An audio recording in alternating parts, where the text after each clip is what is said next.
लीजिए, आज मैं शेयर करने जा रही हूँ हेल्दी और प्रोटीन रिच रेसिपी, वो भी हरे मूंग की रेसिपी बनाएंगे। बहुत ही टेस्टी बनकर तैयार होती है। बनाना जितना आसान है, खाने में उतनी ही टेस्टी लगेगी और बच्चों से लेके बड़ों तक सभी को ये बहुत बहुत ही पसंद आएगी। इसी मूंग से मैं दो तरह की रेसिपी आज शेयर करने वाली हूँ। तो मूंग के बहुत सारे फायदे हैं, ये तो हम सभी को पता है फ्रेंड्स। ब्लड शुगर रखता है ये कंट्रोल, और इसे अपनी डाइट में भी लोग इस्तेमाल करते हैं वजन कम करने के लिए। वेट लॉस जब करना हो कम, तो इस तरह से इस मूंग को फुला लीजिए और फुला करके आप इसे भींगे हुए मूंग को सुबह मॉर्निंग के ब्रेकफास्ट में इस्तेमाल कीजिए। बहुत ही जल्दी आपका वेट लॉस हो जाएगा। तो मैंने मूंग को अच्छी तरह से वॉश कर लिया और पानी से निकाल लिया है। 3 to 4 टेबल स्पून मैं यहाँ पे आधे मूंग को निकाल करके रख देती हूँ साइड में। इसका इस्तेमाल हमें आगे करना है, तो चलिए मैं इसका इस्तेमाल आपको आगे बताती हूँ। जब तक नेक्स्ट स्टेप देखिए, तो मैं यहाँ पे ले ली हूँ एक ग्राइंडिंग जार, उसमें हमें डाल लेने हैं मूंग। तो इस रेसिपी को ज़रूर से ज़रूर ट्राई कीजिएगा फ्रेंड्स, बहुत बहुत ही हेल्दी है और सभी को पक्का ही पसंद आने वाली है। तो इसमें हमें डाल लेना है ओनियन। तो एक ओनियन मैंने ले लिया है, चॉप करके डाल देना है, और ग्रीन चिली। फिर यहाँ पे हमें डाल देना है टेस्ट के अकॉर्डिंग नमक, साल्ट डाल लेना है। फिर हल्दी पाउडर डाल लेना है, थोड़ा सा कलर भी बहुत ही अच्छा आ जाएगा, तो थोड़ी सी आप इसमें हल्दी पाउडर भी डाल सकते हैं। उसके बाद हमें यहाँ पे 2 से 3 टेबल स्पून डाल लेने हैं पानी। तो पानी आप एक बैग ज़्यादा नहीं डालिएगा, हमें इसका कोई पतला सा पेस्ट नहीं बनाना है। तो चलिए मैं ढक करके मैं इसका पेस्ट बना करके ले आती हूँ। अब मैं ढक्कन हटा कर आपको दिखा रही हूँ। देखिए, बिल्कुल स्मूथली और इसी तरह का हमें पेस्ट बनाना है। देख सकते हैं आप, हमें इसको पतला नहीं करना है। देखिए, अभी मैं आपको इसकी कंसिस्टेंसी भी एक बार आपको दिखा देती हूँ, ताकि आप सभी को बनाने में कोई दिक्कत ना आए। देखिए, बिल्कुल इसी तरह का हमें गाढ़ा ही कंसिस्टेंसी रखना है, ज़्यादा पतला नहीं करना है। अब थोड़ा सा हमें इसे मिक्स कर लेना है। इसमें आपको ना तो इनो का इस्तेमाल करना है, ना ही बेकिंग सोडा और ना ही बेकिंग पाउडर, किसी भी चीज़ का कोई इस्तेमाल करने की ज़रूरत नहीं है। अब मैं ग्राइंडिंग जार में पानी डाल ली हूँ, जिसमें मैंने मूंग को ग्राइंड किया था, तो उसका भी इस्तेमाल आगे करेंगे। तो चलिए, अब मैं इसमें डाल ले रही हूँ एक छोटे साइज़ का ऑनियन, जिसे मैंने बारीक बारीक चॉप कर लिया था। हमें बिल्कुल इसी तरह से बारीक चॉप करके ऑनियन को डालना है। ऑनियन डालना यहाँ पे पूरी तरह से ऑप्शनल है, आप चाहें तो डालिएगा। अब मैं यहाँ पे एक टोमेटो ले ली हूँ, टोमेटो को भी मैंने बारीक बारीक चॉप कर लिया है, उसे भी हमें डाल लेना है। यहाँ पे कोई भी वेजीज का इस्तेमाल आप कर सकते हैं, जो भी सब्जी आपको यहाँ पे डालने की इच्छा हो वो आप डाल सकते हैं। हेल्दी रेसिपी को बिल्कुल हेल्दी तरीके से बनाइए, और घर में जब बच्चे करते रहते हैं परेशान, तो उन्हें कुछ अच्छी अच्छी सी और हेल्दी हेल्दी सी रेसिपी खिलाएं। तो चलिए, मैंने इसे मिक्स कर लिया है। अब जो मैंने मूंग को साइड में रखा था ना निकाल कर, उसमें हमें थोड़ा सा नमक डाल लेना है। नमक अपने ध्यान से रखिएगा फ्रेंड्स, टेस्ट के अकॉर्डिंग, क्योंकि पहले हमने बैटर में भी नमक डाला है। फिर हमें यहाँ पे डाल लेनी है रेड चिली पाउडर, इसे भी कर लेना है बिल्कुल अच्छी तरह से मिक्स। अगर आप सभी को मेरी रेसिपी अच्छी लगती हो तो मुझे सपोर्ट जरूर कीजिएगा फ्रेंड्स, और मेरी वीडियो को लाइक कर दीजिएगा। लाइक करने में कोई कंजूसी मत कीजिएगा। तो चलिए, हमें इसे अच्छी तरह से मिक्स कर लेना है, साइड में रख देना है। अब हमें यहाँ पे एक अपे पैन ले लेना है। अपे पैन को कर लीजिएगा पहले अच्छे से गर्म, फ्लेम को कर दीजिएगा लो, और ऑयल या घी से आप इसे कर लीजिएगा अच्छा से ग्रीस, बढ़िया वाला ग्रीस कीजिएगा फ्रेंड्स। अब मैं यहाँ पे हाफ टी स्पून डाल दूंगी बैटर में से, बस हाफ टी स्पून ही आपको बैटर उठा के डालना है।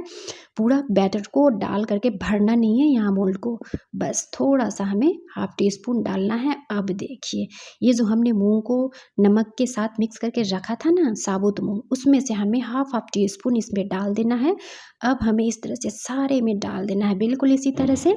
अब मैं ऊपर से फिर से बैटर उठा ली हूँ, और इसे ऊपर से डाल करके हमें कर लेना है कवर।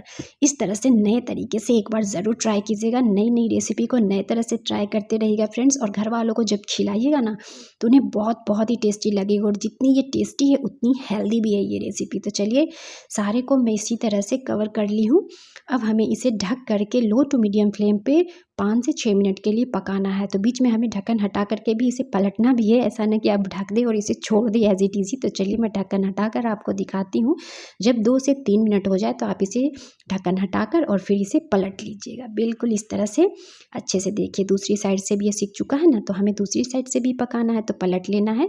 अगर पलटने में थोड़ी आपको परेशानी हो तो इस तरह से आप कोई भी स्पून की बैक पार्ट से पलट लीजिए, या फिर नाइफ़ की मदद से। देखिए, बिल्कुल इसी तरह से सारे अप्पे को हमें पलट लेना है। तो चलिए इस तरह से हमें पलट लेना है, फिर से इसे कवर कर देना है और इसे 3 मिनट के लिए और हमें पकने देना है। बिल्कुल लो टू मीडियम फ्लेम पे पकाइएगा, फ्लेम को हाई नहीं कीजिएगा। चलिए ढक्कन हटा कर देख लेते हैं। 2 से 3 मिनट हो चुके हैं, देखिए दोनों साइड से सिक चुके हैं। मस्त ये बिल्कुल अच्छी तरह से फूल करके गुब्बारे भी हो चुके हैं। बहुत ही सुंदर लग रही है देखने में। तो चलिए सारे अप्पे को हमें इस तरह से डिमोल्ड कर लेना है, निकाल करके रख लेना है एक प्लेट में और मैं दूसरा बैच भी रख दूंगी। तो चलिए जब तक मैं आपको दिखा देती हूँ। देखिए क्या मस्त ये हमारी अप्पे बन करके तैयार हुई है ना, कितनी हेल्दी है ना, कितनी हेल्दी। और जब आप इसे खाइएगा ना तो खाने का तो मज़ा ही कुछ और आ जाएगा फ्रेंड्स। आप इसे सॉस के साथ साथ खाइए, टोमेटो केचप ले लीजिए या ग्रीन चटनी बना लीजिए, या फिर आप इसी तरह से इसे सर्व कर सकते हैं। शाम में नाश्ते में खा सकते हैं, चाय के साथ भी खा सकते हैं और ब्रेकफास्ट में भी खा सकते हैं। अब मैं इसका स्पंजीनेस दिखाती हूँ, देखिए कितनी स्पंजी है, देख रहे हैं ना। देखिए फ्रेंड्स कितनी स्पंजी ये बन करके तैयार हुई है, बिल्कुल फ्लफी। और जब खाइएगा तो इसके अंदर जो साबुत मूंग है ना उसका भी टेस्ट गजब का आएगा। तो चलिए नेक्स्ट स्टेप देखते हैं। अब हमें दूसरी रेसिपी भी तो बनानी है। अब हमें एक पैन रख लेना है, उसमें ऑयल डाल लेना है और उसमें ग्रीन चिली, क्यूमिन सीड डाल लेना है, फिर ओनियन डाल लेना है। तो एक ओनियन को मैंने ले लिया है, उसे चॉप करके हमें डाल देना है। सॉफ्ट होने तक ओनियन को हमें मीडियम फ्लेम पे इसे हल्का सा भून लेना है। इसमें डाल लेना है हमें गार्लिक का पेस्ट, लहसुन अदरक का पेस्ट भी आप इसमें डाल सकते हैं और इसे कर लीजिएगा मिक्स। एक टमाटर ले लेना है, टोमेटो उसे भी कर लेना है, इस तरह से कट करके डाल लेना है रोस्ट। फिर थोड़ा सा हमें नमक डाल लेना है, फिर कुछ स्पाइसेस डाल लीजिएगा, हल्दी पाउडर, रेड चिली पाउडर, सब्जी मसाला, जो भी आपको यहाँ पे डालने की इच्छा हो वो डाल दीजिएगा। इन सभी चीज़ों को डालने के बाद हमें कर लेना है बढ़िया वाला मिक्स, अच्छे से मसाले की कर लेनी है भुनाई।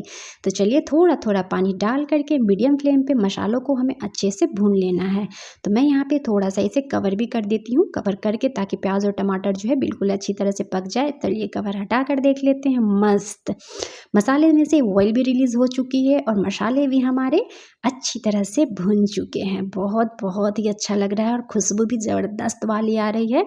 अब जो हमने ग्राइंडिंग जार में डाल करके ग्राइंड किया था ना मूंग को, उसी पानी को हमें इसमें डाल लेना है, तभी वो गाढ़ी गाढ़ी ग्रेवी हमारी बन करके तैयार होगी। बिल्कुल इसी तरह से डाल लेना है और इसे कर लेना है अच्छी तरह से मिक्स। फ्लेम को यहाँ पे आप हाई भी कर सकते हैं, कोई दिक्कत वाली बात नहीं है। सबसे लास्ट में डालिएगा गरम मसाला और इसे कर लीजिएगा अच्छे से मिक्स। देखिए कितनी मस्त लग रही है ना, गाढ़ी गाढ़ी सी लग रहा है जैसे आपने मूंग की दाल ही बना ली हो। तो चलिए अब बचे हुए अप्पे को भी मैं इसमें डाल लेती हूँ। बाकी मैंने ब्रेकफास्ट में यूज़ कर लिया और बचे हुए की मैंने बना ली सब्जी। तो है ना कितनी मज़ेदार और टेस्टी रेसिपी। इसे बना करके अपने लंच में इस्तेमाल कर लीजिए। आप इसे चावल के साथ खाइए या फिर रोटी के साथ। तो चलिए ढक करके हमें थोड़ा सा 2 से 3 मिनट के लिए इसे पकने देना है, ताकि ग्रेवी जो है अंदर चली जाए बिल्कुल अप्पे के। तो चलिए ढक्कन हटा कर देख लीजिए। देखिए मैं दिखा दे रही हूँ आपको ढक्कन हटाकर, मस्त वाली अच्छे से हमारी ये अप्पे वाली सब्जी बन करके हो गई है तैयार। तो कमेंट सेक्शन में मुझे ज़रूर बताइएगा फ्रेंड्स कि आप सभी को मेरी रेसिपी कैसी लगती है। अब इसमें बॉयल भी आ चुके हैं और ग्रेवी भी हमारी बिल्कुल अच्छे से बन चुकी है, थिकनेस इसमें अच्छे से आ गई है। अब गैस को कर लेना है ऑफ और कर लेना है इसे सर्व। तो चलिए अब एक बाउल ले लेना है, उसमें हमें इसे सर्व कर लेना है और इसे रोटी, पराठे, पूड़ी, किसी भी चीज़ के साथ आप इसे एंजॉय कीजिए। कैसी लगी मुझे कमेंट सेक्शन में बताइएगा ज़रूर फ्रेंड्स। और ज़्यादा से ज़्यादा मेरी रेसिपी को फ्रेंड ग्रुप्स में और फैमिली वालों के साथ ज़रूर शेयर कीजिएगा। रेसिपी अच्छी लगे तो चैनल को सब्सक्राइब भी कीजिएगा। चलिए मिलते हैं नेक्स्ट वीडियो में, बाय बाय, थैंक्स।